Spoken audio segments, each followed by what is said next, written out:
के साथ मैं हूं स्तेश नैन मोर। बुलेटिन की शुरुआत करेंगे बड़ी खबर के साथ। दिल्ली में एक हफ्ते के लिए लॉकडाउन बढ़ा दिया गया है।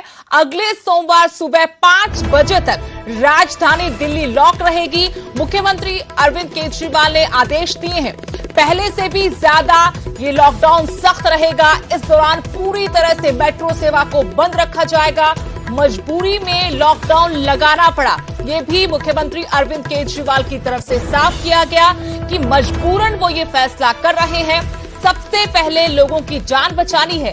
लगातार बढ़ रहे कोरोना केस की वजह से ये फैसला लिया गया है। आपको बता दें कि दिल्ली में मामलों में हल्की कमी जरूर आई है, लेकिन कोरोना का कहर अभी पूरी तरह से थमा नहीं है। ऐसे में दिल्ली की सरकार ने फैसला किया है एक हफ्ते के लिए लॉकडाउन लगाने का, यानी एक हफ्ते और लॉकडाउन बढ़ा दिया गया राजधानी में। लेकिन इस बार पिछले लॉकडाउन से ये ज्यादा सख्त होगा। इस दौरान पूरी तरह से मेट्रो को भी बंद रखा जाएगा। अरविंद केजरीवाल दिल्ली के मुख्यमंत्री, जिनकी तरफ से कहा गया कि मजबूरी में लॉकडाउन लगाना पड़ा है क्योंकि सबसे पहले लोगों की जान बचानी है। लगातार मामले बढ़ रहे हैं, इस वजह से फैसला करना पड़ा।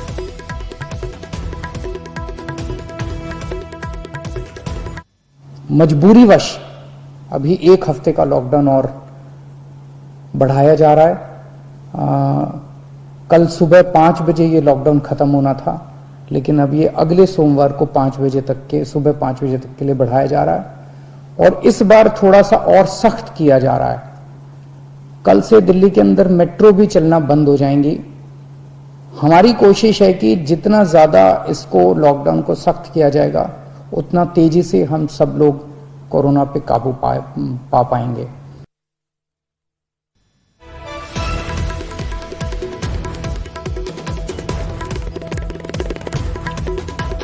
तो एक बार फिर से कड़ा और बड़ा फैसला लेना पड़ा है दिल्ली की सरकार को। मुख्यमंत्री अरविंद केजरीवाल ने कहा कि मजबूरन फैसला ले रहे हैं। एक हफ्ते के लिए और लॉकडाउन लगाया गया है और जानकारी लेंगे और इसका असर क्या रहने वाला है उस पर हम बात करेंगे। गुरुग्राम से मेरे सहयोगी धर्मवीर शर्मा जुड़े हैं। धर्मवीर, दिल्ली सरकार ने लॉकडाउन को एक हफ्ते के लिए और बढ़ा दिया है। गुरुग्राम दिल्ली से सटा हुआ है, ऐसे में हम देख रहे हैं किस तरीके से दिल्ली की सरकार ने कड़ा फैसला लिया। गुरुग्राम को देखते हुए हम किस तरीके से इस फैसले को देखें? हाँ बिल्कुल, देखिए जिस तरह से कोरोना के लगातार मामले बढ़ रहे हैं उसको लेकर के ही दिल्ली ने ही पहले लॉकडाउन लगाया था। उसके बाद हालांकि हरियाणा में भी लॉकडाउन की घोषणा कर दी गई थी, लेकिन बहुत ज्यादा सख्ती नहीं थी। इस बीच दोनों ही जगहों के जो लोग हैं वो आपस में एक दूसरी जगह पर आ जा रहे थे और इसीलिए फैसला लिया अरविंद केजरीवाल सरकार ने कि अगले एक सप्ताह के लिए लॉकडाउन जो है बढ़ाया जाएगा। हालांकि हरियाणा सरकार ने जो ऐलान किया था वो भी आज शाम को खत्म हो रहा है। लॉकडाउन कल सुबह खत्म होगा, तो इसमें भी अब उम्मीद यही है कि हरियाणा सरकार भी इस लॉकडाउन को और आगे बढ़ा सकती है। जाहिर सी बात है कि अब मेट्रो अगर जब बंद हो जाएगी तो जो गुरुग्राम के लोग जो दिल्ली जा रहे थे या दिल्ली के लोग जो गुरुग्राम आ रहे थे उनको काफी फर्क पड़ेगा, काफी चीजें प्रभावित होंगी। और जाहिर सी बात है कोरोना को रोकने के लिए ये कदम उठाया गया है क्योंकि दोनों ही जगह ऐसी हैं जहां सबसे ज्यादा मरीज सामने आ रहे हैं। हरियाणा में सबसे ज्यादा मरीज अगर कहीं है तो वो गुरुग्राम में है और दिल्ली में तो जग जाहिर है कि काफी सारे मरीज जो है रोजाना सामने आ रहे हैं। लेकिन इससे एक ये भी होगा कि जो दिल्ली से आवाजाही हो रही थी लोगों की, गुरुग्राम से रोजाना जो लोग जा रहे होंगे, अगर मेट्रो नहीं चल रही तो इसका मतलब है कि लोगों की आवाजाही पर भी असर पड़ेगा। इससे कोरोना का जो खतरा दिल्ली की वजह से होता है अक्सर गुरुग्राम को, वो खतरा टल जाएगा। क्योंकि जब भी गुरुग्राम में केस बढ़े, हमने पिछली लहर में भी देखा था, इस बार भी देखा, हरियाणा सरकार का दिल्ली सरकार पर यही आरोप होता है कि दिल्ली की वजह से मामले बढ़ रहे हैं गुरुग्राम में। बिल्कुल, देखिए पिछली बार भी बॉर्डर के ऊपर काफी सख्ती की गई थी और दिल्ली से आने वाली जो गाड़ियां थी उनको वापस मोड़ा गया था क्योंकि उस टाइम भी ये कहा गया था कि दिल्ली से जो कोरोना है वो हरियाणा में ज्यादा आ रहा है क्योंकि सोनीपत, गुरुग्राम और फरीदाबाद तीनों जिले ऐसे हैं जो दिल्ली से सटे हुए हैं और ये तीनों जिले ही सबसे ज्यादा एक तरह से रेड अलर्ट के ऊपर थे क्योंकि सबसे ज्यादा मरीज इन तीनों जिलों से आए थे। तो अब की बार भी अब जाहिर सी बात है जब मेट्रो रुकेगी तो आवाजाही कम होगी, तो इससे फर्क जरूर पड़ेगा, चाहे वो दिल्ली हो चाहे गुरुग्राम हो। शुक्रिया धर्मवीर जानकारी के लिए। तो दिल्ली सरकार ने एक हफ्ते के लिए और लॉकडाउन बढ़ा दिया है। मेट्रो सेवा भी पूरी तरह से बंद रहेगी।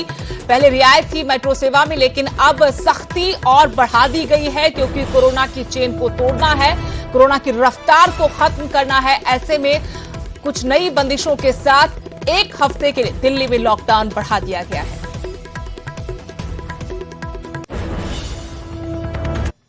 उधर हरियाणा में कोरोना का प्रकोप लगातार जारी है। अभी शहरी इलाकों में कोरोना का तांडव कम नहीं हुआ था कि अब ग्रामीण इलाकों में भी कोरोना का कहर शुरू हो गया है। सोनीपत के गांव हरसाना में पिछले एक हफ्ते में 12 मौतों के बाद से दहशत का माहौल है। हालांकि इन 12 मौतों में से 2 की कोरोना से मौत की पुष्टि हुई है। अब जिला प्रशासन ग्रामीण क्षेत्रों में ट्रेसिंग और टेस्टिंग शुरू कर चुका है ताकि जल्द से जल्द ग्रामीण इलाकों में कोरोना की रफ्तार पर ब्रेक लगाया जा सके। अप्रैल महीने में गांव में कितनी डेथ हुई थी टोटल? 14 डेथ हुई थी टोटल। और अभी 1 तारीख से लेकर 7 मई तक कितनी हुई है? 12।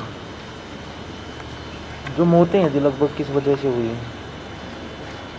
सब की सब, ये कोई बुजुर्ग भी हैं मैं, कुछ ही से भी है जिसमें कोरोना के लक्षण थे, कुछ ही से भी है जिसमें दमे की शिकायत थी। तो 25 हमारी सैम्पलिंग टीम्स थी। इसके अलावा हमने आज एक रोडवेज की बस को भी लॉन्च किया है, उसमें मेडिकल टीम का प्रोविज़न किया है। 4 जो चल हमारी मेडिकल टीम्स हैं, अब वो गांव-गांव जाकर जो सैम्पलिंग पहले चल रही थी उसमें और हमें बूस्ट मिलेगा। जो हमारा सैम्पलिंग 3000 के लगभग था उसको आज से बढ़ा के 5000 कर दिया गया है। तो गांव-गांव में, क्योंकि अभी कोरोना के संक्रमण का यदि हम आंकड़ा देखें जिले का, तो उसमें 50% अर्बन का आ रहा है, 50% रूरल का। इसको कंटेन करने का जितने हम ज़्यादा सैम्पलिंग और टेस्टिंग बढ़ाएंगे उतनी ज़्यादा लोगों तक हमारी रीच हो पाएगी। सोनीपत से मेरे सहयोगी नितिन अंतर जुड़े हैं और जानकारी उनसे लेंगे। नितिन, तो काफी गंभीर होता जा रहा है गांव का माहौल और लगातार जो संक्रमण बढ़ रहा है, ऐसे में एहतियात के साथ साथ अब सरकार प्रशासन को भी मुस्तैदी दिखानी होगी। हालांकि मुख्यमंत्री कल ही कह चुके हैं कि ग्रामीण इलाकों में ट्रेसिंग और टेस्टिंग को बढ़ावा दिया जाएगा, लेकिन हरसाना गांव की जो हकीकत है वो क्या है? आसपास के लगते गांव में कोरोना का कितना ज्यादा खतरा है?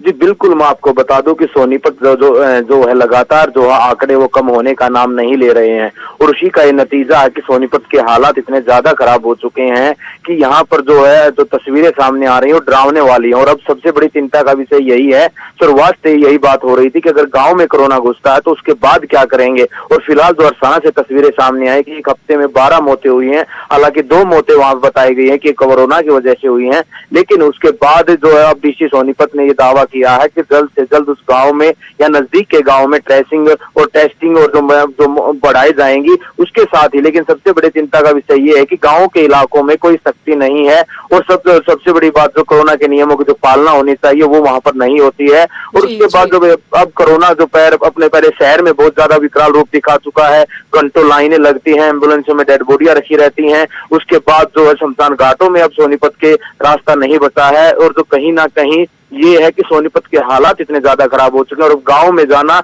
हालांकि सोनीपत डीसी ने ये कहा है कि वो जब अपनी जो टेस्टिंग है 2000 से 5000 बढ़ाएंगे और जो 3000 जो टेस्टिंग है वो गांव में ही होगी। कल से जो हरसाना कला में जो टीम है वो पहुंच जाएंगे और वहां पर जो टेस्टिंग शुरू कर देंगे। लेकिन जो डर था वही हो, अब फिलहाल जो डर प्रशासन को भी सताने लगा है कि गाँव में, क्योंकि ग्रामीण क्षेत्रों में अगर कोरोना पहुंचा है तो कहीं ना कहीं अब बहुत ज्यादा जो बड़ी मुसीबतें प्रशासन के सामने खड़ी हो सकती हैं। जी नितिन, धन्यवाद जानकारी के। तो हरसाना गांव सोनीपत का, जहां एक हफ्ते में 12 लोगों की जान जा चुकी है। हालांकि 2 लोगों में कोरोना की पुष्टि हुई है, लेकिन लोगों में जागरूकता की कमी की वजह से संक्रमण लगातार बढ़ रहा है और यहां पर अधिकारियों का भी ये मानना है कि लोग नियमों का पालन कम कर रहे हैं। ग्रामीण इलाकों में अगर कोरोना का कहर यूं ही जारी रहा तो आने वाले दिनों में मुश्किलें खड़ी हो सकती हैं।